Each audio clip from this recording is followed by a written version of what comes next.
We're not in a good place as a team right now. We're not playing anywhere near the ball we need to be able to play to put ourselves in a good position at the end of the season. Doesn't feel good when you're getting your teeth kicked in. The New York Yankees are in last place. Before we begin the show, we want to begin with a few truths about the Yankees that they have not been telling you. They are not, in fact, a World Series caliber team at this point. They are not having good at-bats. So taking these basic truths into account, in today's episode, Pete and I are going to try and find the best way to solve the Yankees' major problems. The hitting approach throughout the organization, the base running and fundamental mistakes, the laziness, the lack of leadership and direction, and an unathletic, aging roster. Will it be cheap or easy? No, but it is necessary. Quick word from our sponsor, and then on with the show. If you follow this podcast, by now you've heard of Game Time. It's the fastest growing ticket app in the world for a reason. What Game Time is an app that allows you to buy last-minute tickets to local events at the lowest rate possible. So let's say the Yankees have an off night and you decide, hey, I want to go catch a comedy show. I want to go see a band play. I want to go see a hockey game. You just hop on the Game Time app and you can get a really good deal very quickly and save a lot of money. Use the code NYY Recaps to save even more money because you'll get $20 off your first purchase. I recently used it. I try not to have ads for anything that I don't endorse personally, and I gotta say, it's a great experience. It's very simple to use. Use the code NYY Recaps on the Game Time app and get the lowest price on last-minute tickets guaranteed.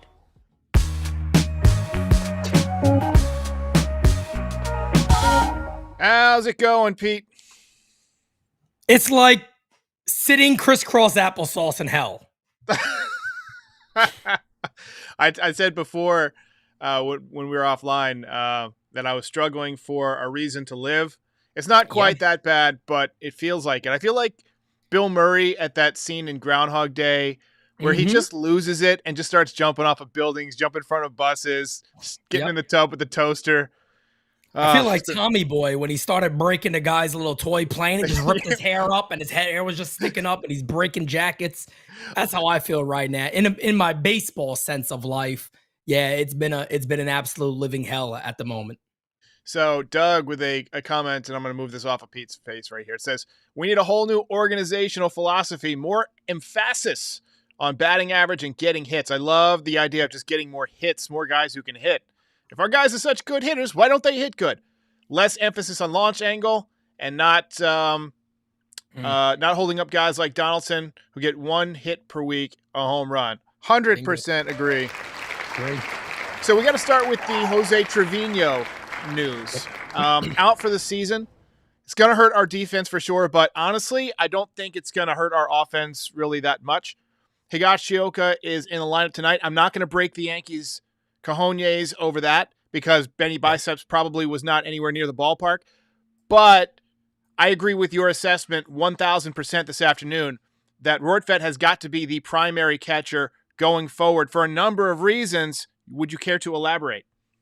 Yeah, I mean, right there for a number of reasons, right? One, he was brought over here because they believed defensively he was phenomenal, and everybody believed that. And they also believed that the bat could potentially turn around a little more and he'll improve on where he was.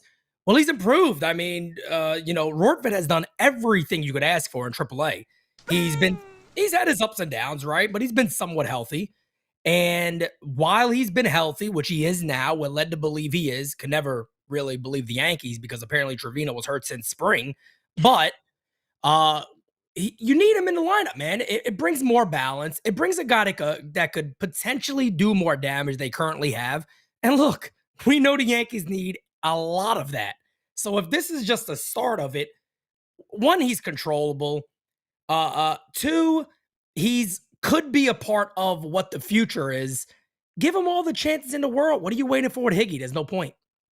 And, we're not exactly flush with left-handed bats that have power, right? And he's a guy who has a little bit of power. He's obviously strong. He came up, hit the first pitch he saw or whatever off the wall.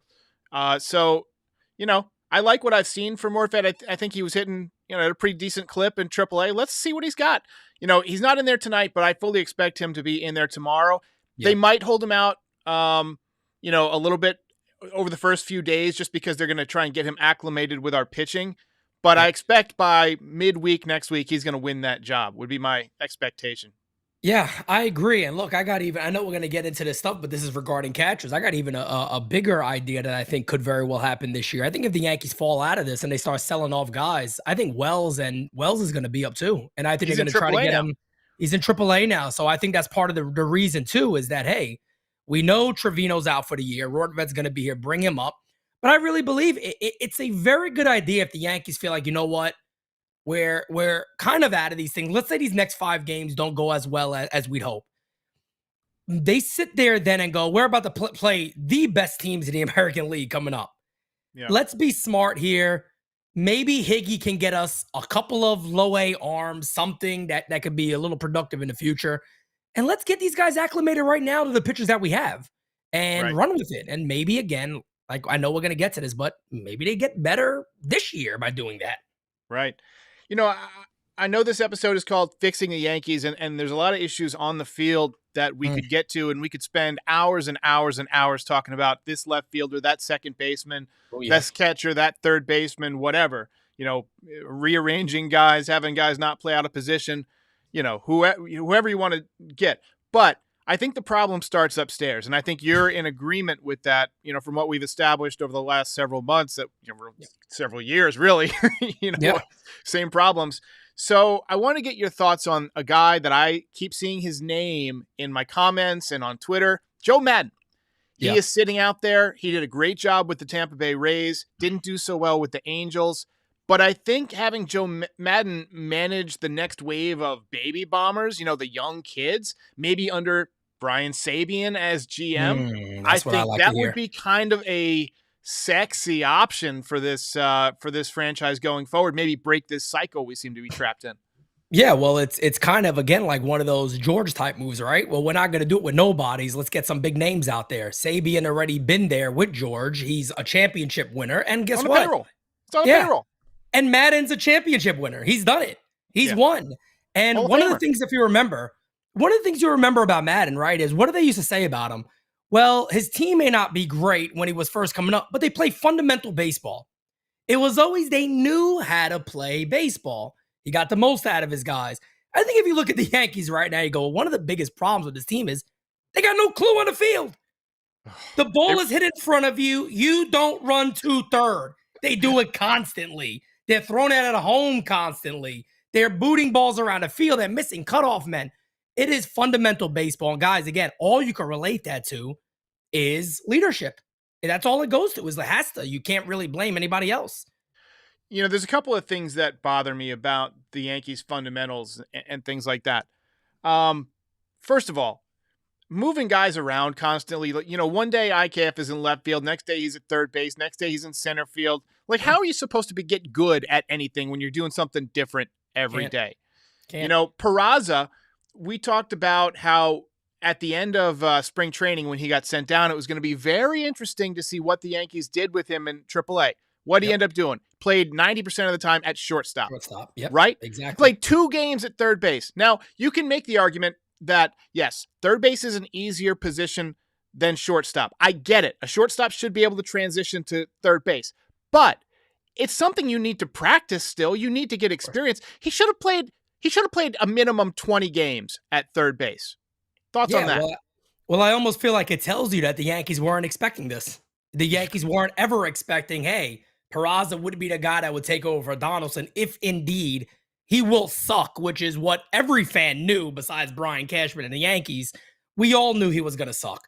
So what that kind of tells me is, whenever they did feel they were going to make that move, it probably wasn't going to be Peraza as their number one choice. And right now they're kind of in a hole to say we need him there and to put him there, because you're right. It made no sense at all that he'd be in a minor leagues consistently playing shortstop when we also know he's not going to take over for Anthony Volpe. No matter what Volpe did, he's going to be the shortstop, and that is it.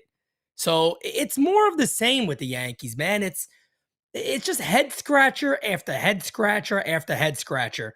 NYYST on NYY News TV has a great tagline, Smart or Yankees. And it's like anything that is Yankees is the dumb move.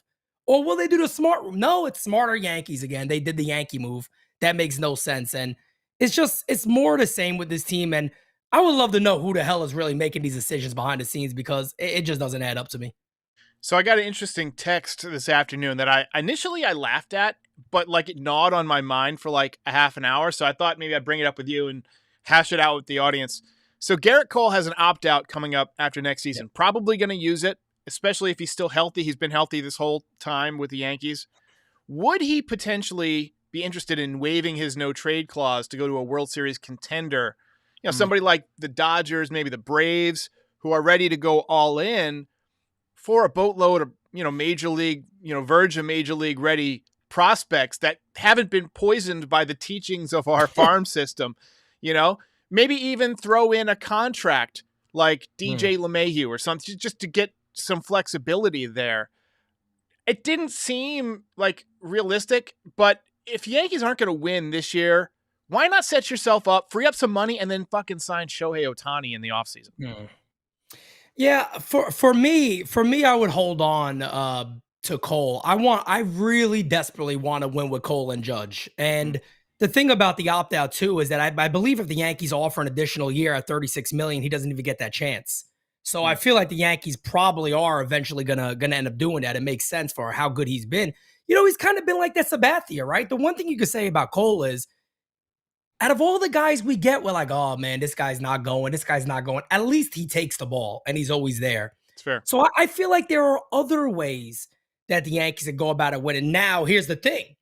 What if Cole comes out and goes, hey guys, I'll raise my hand. I'll be willing to go. Now, if that is brought up and he's like, hey, I'm willing to waive it. Then if that's what he wants, I'd do it. I would do it if that was the case. If he's sitting there going, I want to go win now. I'm not getting younger. I don't see it happening here. I want to move on. By all means, go. But if Cole is dedicated and wants to be here, I'm not making that move. And I tell you another thing, too, I'll say. I don't trust Ohtani in New York. I know a lot of people probably go, whoa, the guy's great. I don't trust him, man. He declined coming here once. And I know some people say, well, that's because the Yankees wouldn't utilize him the way he wanted. Understandable, okay. I am a little concerned with Ohtani not doing the media stuff. Doesn't like to pitch against the Yankees. And there's a lot of that stuff out there with Ohtani. And I just worry about Ohtani getting shelled and getting booed one time and never being the same guy in New York. He just seems like that worrisome to me. Now, he has won on big stages, showed off in the WBC. So it's not that he can't handle it. I just worry about how long he can do this.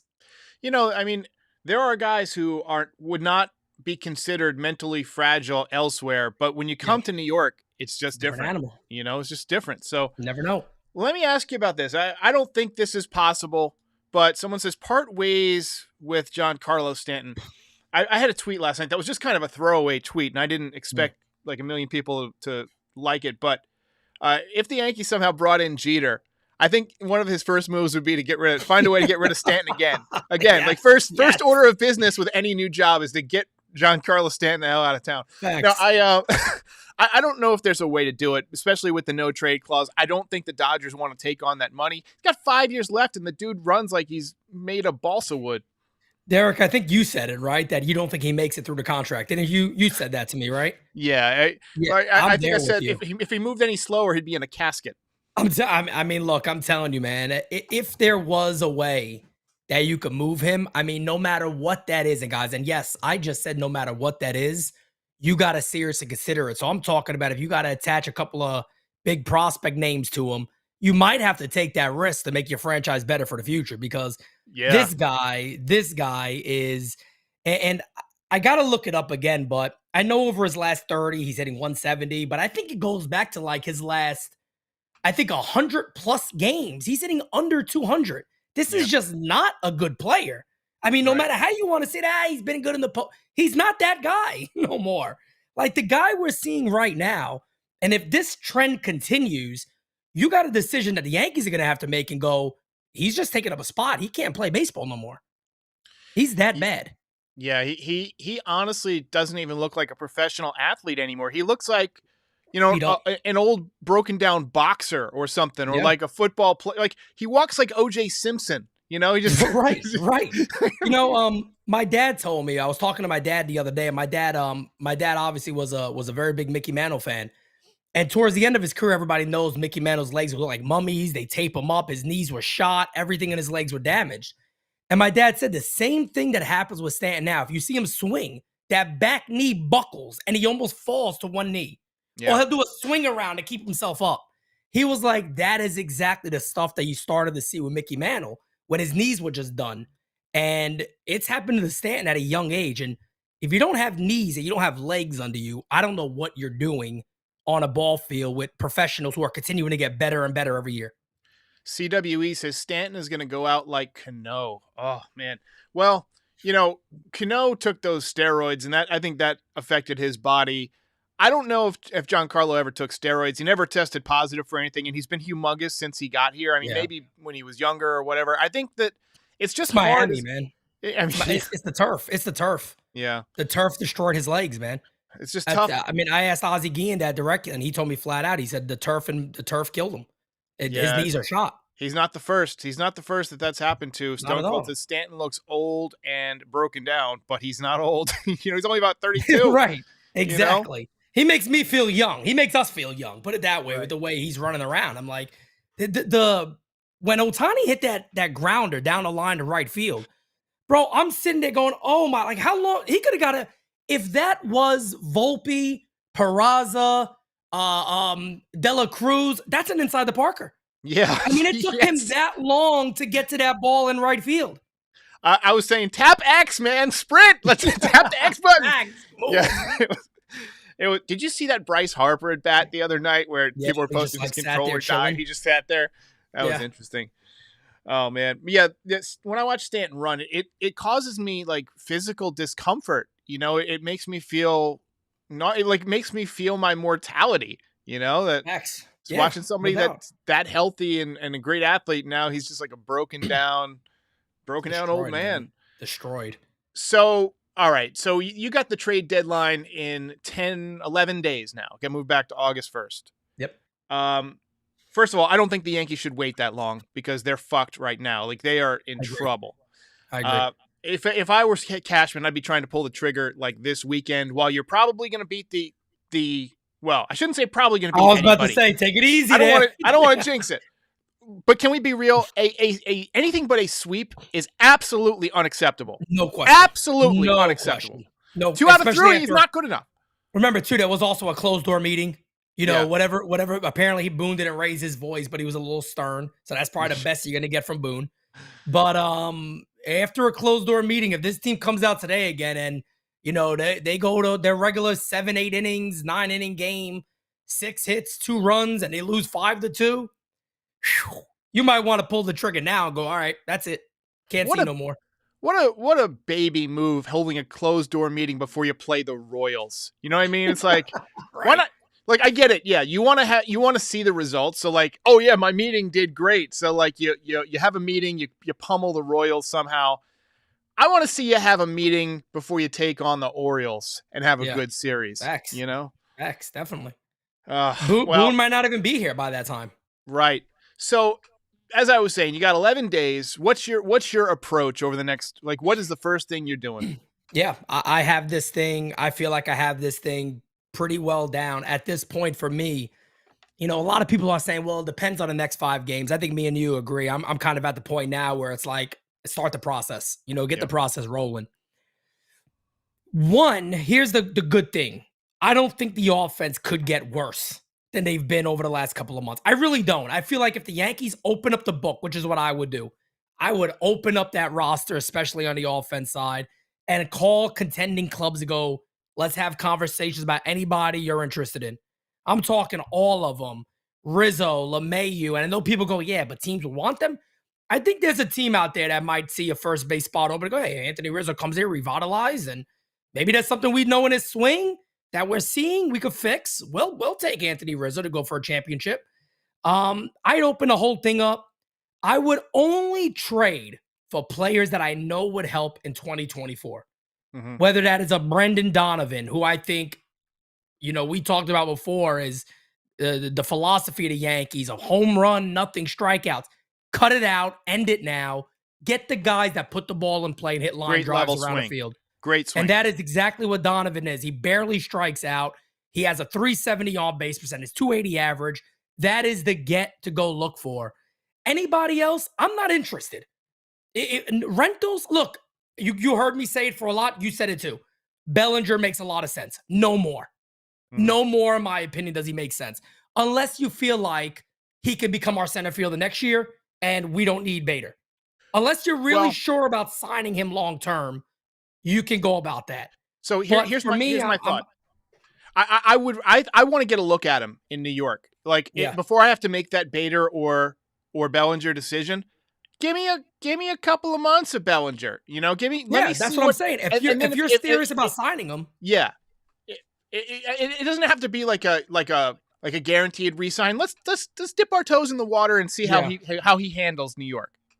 Well, let's be honest here. He's no doubt about it a better hitter than Bader.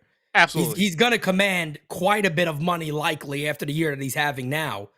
And yeah, man, I mean, look, I'm all for that. But those are really the names that I'm comfortable with. Other than that, I would try to trade as much as you can. If you need outfielders, they're in the minor leagues. If you need infielders, we got them. If you need a catcher, we got them. Give it away. And let's be real here. They aren't that far out of a wild card. I wouldn't be shocked if they move on these guys and all of a sudden you're like, team's a better team. Yeah. And everybody's like, wow, they find themselves in the postseason. Well, bingo. That's all you needed to do. Can't get much worse. My main approach would be to get any kind of young, mid-20s, left-handed bat. I don't care what position they play. Get the best one you can and adjust the roster accordingly. Get somebody who you can lock up in their prime for the next 5 or 6 years. That's why I was so pissed when they didn't get Matt Olson. Because you knew this guy was just breaking out. Like he was on the upward part of that trajectory. He's going to put up 5 awesome years of 40-plus home runs now. Easy. Imagine him in that lineup with a healthy Aaron Judge behind him or in front of him. I mean, and then you put somebody in front of Judge who can get on base. I mean, it would have been just so much better than what we have now. I don't know who I was going to say, that's why it bothers us so much as Yankee fans because – again, all you got to do is look back. Well, how did we win again? All right, start modeling the team again on how the championship teams were. That is not reinventing the wheel. Putting guys that get on base in front of Aaron Judge is smart. I don't care about however you feel your analytics are. You need on-base percentage and a little bit of speed on the top of the order and guys that could get on base for guys like Aaron Judge. And the Yankees used to have that amazing balance up and down the lineup. You just got to get that back. Yeah. So Michael Lisanti is making the mistake that I see a lot of people making, saying the season's over with the shortstop batting 209. The shortstop batting 209 should not have been and is not one of my biggest concerns. He is a rookie. Right. If he has a bad season, it's almost expected because he skipped AAA essentially. Yep. I've seen enough from Volpe to think he's going to be a very, very good player in the near future. Might have to shift to second base. We'll see. But the problem is that he's got the 4th highest average on the team. It's that they've completely disregarded the hit skill. Throughout the organization, from a front office perspective, you've disregarded the hit skill for the power and exit velocity traits. And that's a mistake. That's a mistake. Yeah. You got to have guys who can put the bat on the ball. I love your Donovan idea. I like Bellinger because he's hitting for a decent average. He's a decent hitter. And he's also not striking out. He's back to his MVP levels of Ks, 15%. Right. I need a deadly left-handed bat who makes contact. If you do get Aaron Judge, and he said a little while ago he's going to come back, he's not going to be pain-free. We might not get the great Aaron Judge, maybe ever again. Him running down running through a literal wall might have been the apex moment of his career. And it's happened before. Yep. It has, no doubt. And, it's, when Boone says it's all there in front of him, it kind of makes me laugh because in a way for the roster construction, it is all there in front of them. They can fix it or start the process ASAP, but the Yankees are kind of in that mindset of it. That's why I said it's almost a good thing. And what I mean by that is, again, I'll just go back to it. You really can't get worse. So if they bring all these different guys into the same team, okay, they're the same offense. If you bring all these guys in, change things up, move guys around, they could become a better team. And then all of a sudden you got a club where you're going, all right, I can't wait to see this all next year. Retool the little pieces, and now we're on to something.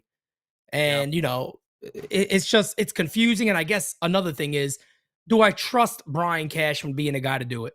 I don't know. We got to see. NYY News Numero Ruben says, one of the many problems for the Yankees, they think a lot of walks means a high on-base percentage. Your average and walks to get a high on-base percentage, and now we don't draw walks or hit. Yeah, on-base percentage is like a lost art for us. We don't care. Yeah, there's a lot of things wrong with the organizational philosophy, and I think I really think that the ideas that we've been seeing of a Madden-Sabian combo combined with a little bit of a retooling of talent from outside of our minor league system and a couple of creative trades to, get a left-handed bat and maybe move one or two contracts to give us some roster flexibility. I mean, we are in a bad position. We're up against the third threshold, and if you don't want to go over it, you can't really make many additions. The team is struggling like we've never seen in the last couple of decades. Yep. Look, I don't know if it's going to be an easy fix, and as we mentioned, it might not be cheap. Any final thoughts or predictions? Yeah, well, the other thing I will throw out there too is if they do decide to go in that selling route, people say, well, what do the Yankees trade? They actually might have one of the most coveted players out there in Gleyber Torres. I mean, if you really think about it, there's a lot of teams out there where I'll probably love to add Gleyber. He might be one of the better players available on the offense side. So you never know what you could get for him or what teams may offer for him. I mean, that's honestly all I have. They start against, Kansas City comes to town tonight. I agree with you. They got to sweep them. If today's another shithole game, we're done. I mean, just give it up at the moment there. Just move on, fix it up, get it going in the right direction, get rid of some guys, call guys up, and put a different club in. And I do got a prediction. I'm a little, I don't want to say I'm concerned. I would actually be okay with it. But I think if the Yankees go 1-4 for the next 5, I think Aaron Boone might be gone when that off day comes. I think he might be gone. That's quick. I doubt a midseason move, but I could see them canning him after the season if the Yankees miss the playoffs entirely. They got to. They got to. All right, man. Everybody go watch Pete on Game Season Live on NYY News TV. They do every single game. Watch parties. It's the best watch party on YouTube for any baseball team, really, and I watch them all. Luis Penafio with the final comment says, seriously, what do you guys think about Ohtani and or Soto coming to New York? Trades, the Yankees should have enough money with that patch of players no longer on the roster to sign at least one of them. They'd have to free up a lot of money for Ohtani. Soto would cost the farm. I could see him signing Soto when he's a free agent. I don't think they're going to unload the farm, but I could see them signing him because he'll still be 25 years old.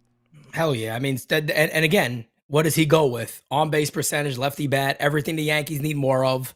When he's a free agent, I think the Yankees are going to make a strong play for him. All right, guys. We'll see you for the post game. Thanks for watching. See you next time. Ball game over.